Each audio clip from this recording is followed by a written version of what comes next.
there anything quite like the excitement behind the first day of school? So I still am kind of geeking out about the school supplies up here. Amber and I were putting tags on these bags. I was like, oh my gosh, this bag is awesome. Look at the rainbow. Oh, this one sparkles. We have one that has Frozen on it. So much excitement behind that. I remember when I would be getting school supplies and I got to pick out my new gear, and I always wanted folders with unicorns or Care Bears, or of course, the amazing art of Lisa Frank. You guys remember Lisa Frank? No? Oh goodness, I might have just shown my age.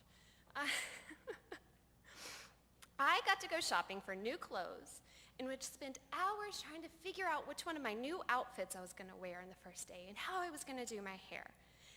And of course, all of those first day of school pictures.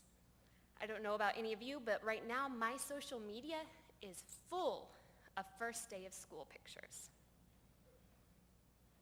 There are so many feelings behind that first day of school. There's excitement to see everyone you may have missed over the summer, the sadness that summer has ended, the anxiety of meeting new teachers and knowing that this year is probably going to be harder than last year. For parents, it's the excitement to get your kids back in school, the sadness of seeing how fast they've grown up, and maybe even a little bit of anxiety of having your kids away from you again, knowing the uncertainties of the world. There's a lot going on as we prepare to start this new year, especially this year. To me, these backpacks signify all of that excitement, anxiety, and possibilities of the future. All of that held in these sparkly, bright-colored bags. These backpacks hold a lot more than school supplies. In junior high, I was so excited that I finally got to pick out a new backpack. You see, I had to carry the same backpack throughout all of elementary, which was the same backpack my brother carried throughout all of elementary.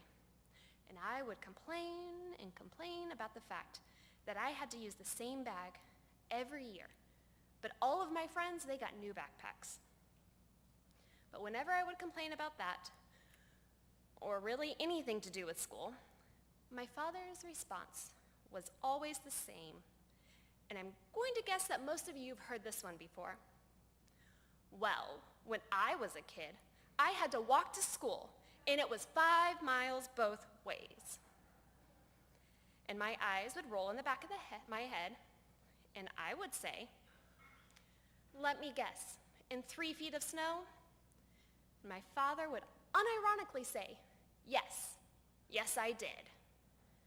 Now let me paint a little picture for you. See, I grew up in a house that was on the same land that my father grew up in. My grandparents literally lived right down the street. And the school that I attended was the same school in the same location that my father attended. I knew exactly how far he had to walk. And it was not 5 miles. And though, yes, it does snow in Missouri, 3 feet of snow is very rare and only like 2 months of the year. But my father's point in telling me this was not exactly in the details, but rather the fact that he wanted to point out that he had more burdens to bear. That compared to what I had to deal with, I had it easy. And while this was always a conversation held in jest, mostly, he did make his point clear. To him, what he had to overcome was so much more than what I had to overcome.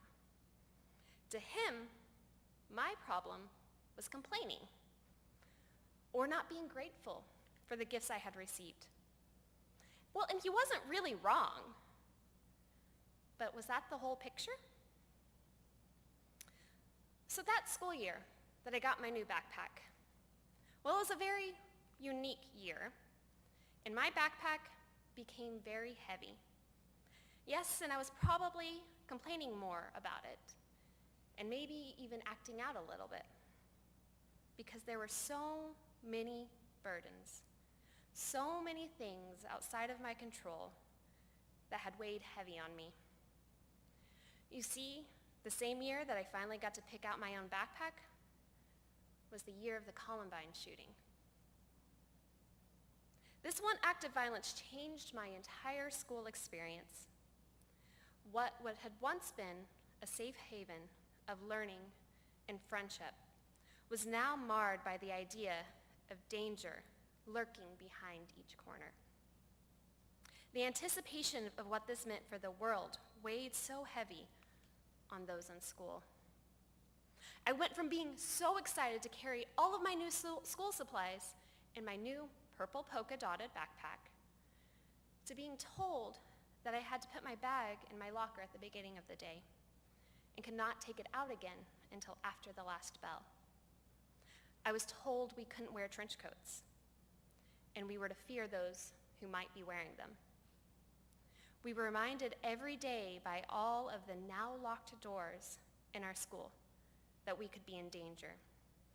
And then, in addition to the tornado and fire drills we had at school, we were now forced to go through active shooter drills.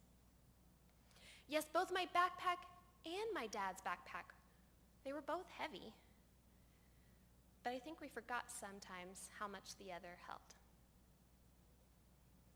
In today's scripture, Paul is writing to the Galatians, and in this particular passage, he is addressing the church's sense of superiority they feel when they're addressing one another's transgressions, or even perceived transgressions.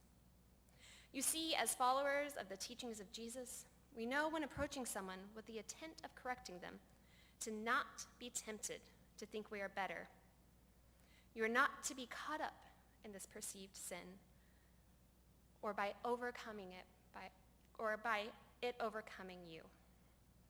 To not bolster yourself up by putting others down, or to completely forget the sins of society or the burdens of the world that weigh heavy on each other's shoulders. To not ignore the weight and heaviness that others carry every day.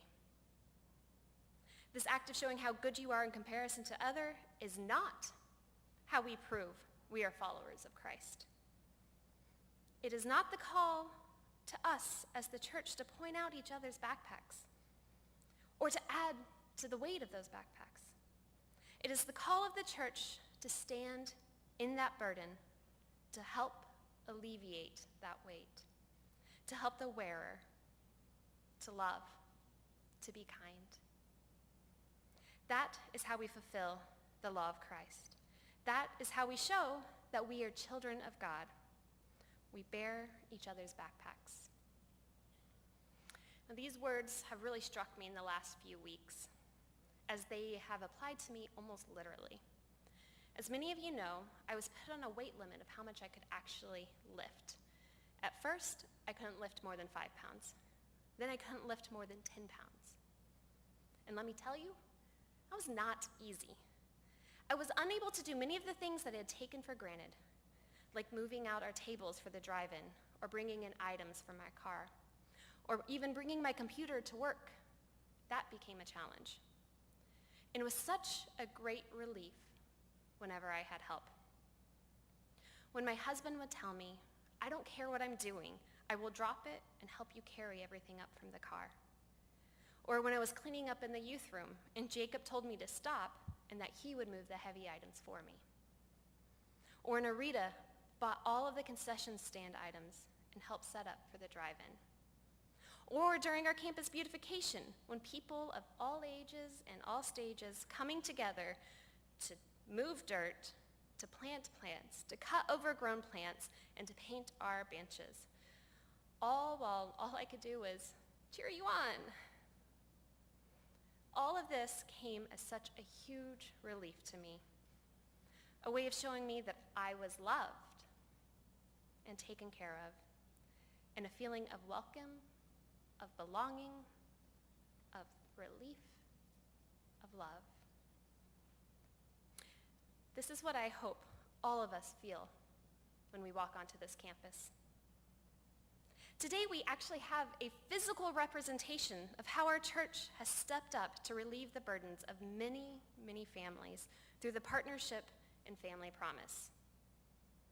Sadly, in our society, needing help or bearing the burdens of financial troubles or homelessness, all of these burdens, well, they're perceived as being the fault of the victims.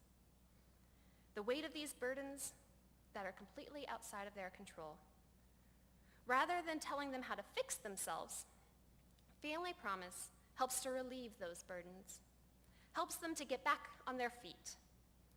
And through the generous donations of the members of this church, we not only provided the 45 students with backpacks and supplies, with plenty to spare, but we are sending a check to them to be used for whatever else might relieve the burdens of these families. Bear one another's burdens, and in this way you will fulfill the law of Christ. So I ask you, is your backpack heavy? Are the backpacks of those sitting next to you heavy? As mentioned last week, all of us are feeling that extra weight during this time. We all know the pull of the stress and the anxiety of COVID, of the unknown, of returning to school, to the office, of variants and places of employments no longer being there. Where do you go to find relief? Where do you go to help relieve your burdens? And in turn, how can we as individuals, as a church, as a community, help to bear the burdens of those around